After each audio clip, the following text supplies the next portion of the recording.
Bonjour à tous et à toutes, très content de vous retrouver. J'espère que vous allez bien et que vous supportez le confinement. Aujourd'hui, je vais vous parler des différentes parties des membres. Parce que quand on a fait les principales parties extérieures du cheval, on a vu où était le membre antérieur et le membre postérieur. Et bien aujourd'hui, je vous propose de voir les membres un peu plus dans le détail.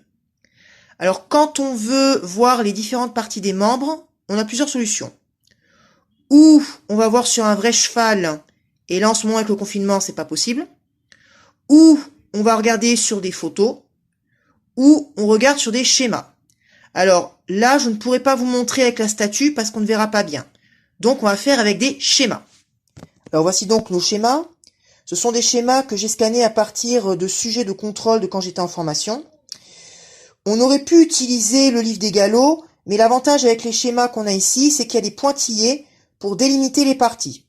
Avec ce genre de schéma, quand on veut apprendre les parties, on peut très bien pointer avec un crayon et dire ça c'est telle partie, ça c'est telle partie.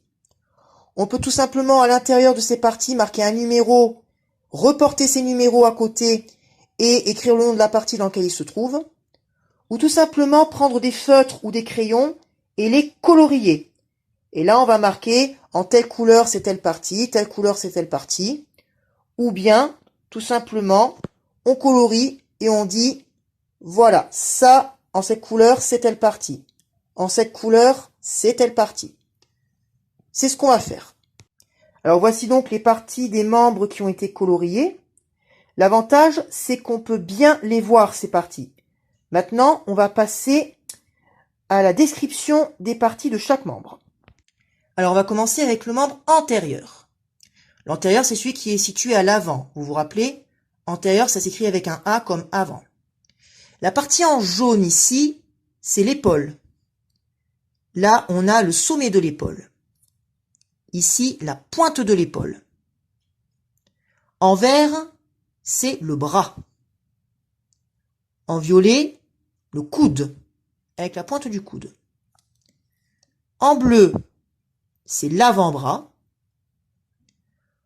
En beige, le genou, avec le pli du genou. En rose, le canon. En orange, le boulet. C'est là qu'on va trouver les ergots et les fanons. En marron, le pâturon, avec à l'arrière le pli du pâturon. En rouge, la couronne. Et en noir, le sabot. Alors, est-ce que vous avez remarqué? Épaules, bras, coude, avant-bras. Eh bien oui, c'est comme nous. Si on s'amuse à suivre notre membre à nous et celui du cheval, on a bien épaules, bras, coude, avant-bras. Mais arrivé ici, ça change.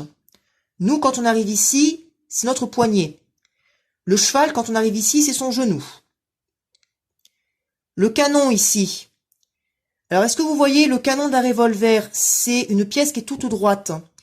Eh bien, le canon ici, c'est une partie du membre qui est toute droite.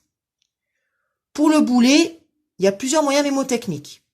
Ça fait une boule, donc c'est le boulet. Ou alors, comme je dis avec mes élèves, ici on a le canon. Qu'est-ce qu'on tire avec un canon? On tire un boulet.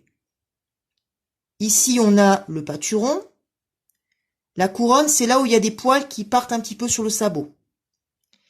Et sur un membre, que ce soit un antérieur ou un postérieur, là en l'occurrence c'est un antérieur, on peut trouver face interne, c'est-à-dire à l'intérieur, une châtaigne. La châtaigne, c'est comme une verrue. Alors maintenant, on va passer au postérieur. Ici en vert, c'est la cuisse. En jaune, la fesse, avec la pointe de la fesse. En beige, le grasset. En bleu, c'est la jambe.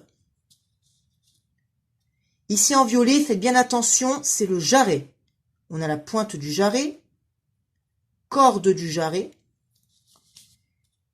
pli du jarret. Et ici on a un petit creux, c'est le creux du jarret. Après ça change pas, canon, boulet, pâturon, couronne, sabot. Alors pourquoi est-ce que je vous dis faites attention ici? Parce que là on a la jambe et on a tendance à se dire il y a la jambe donc c'est le genou. Et non. Chez les chevaux, le genou se trouve à l'antérieur. Or ici c'est un postérieur.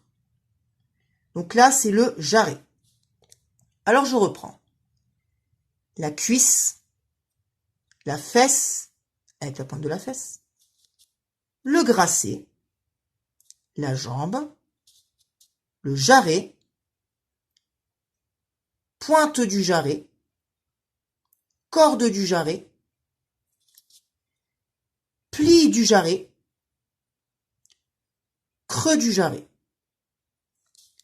canon, boulet, pâturon, couronne, sabot. Alors j'ajoute que là aussi on va trouver les ergots et les fanons, le pli du pâturon et face interne la châtaigne. Voilà, donc là nous avons vu les différentes parties des membres.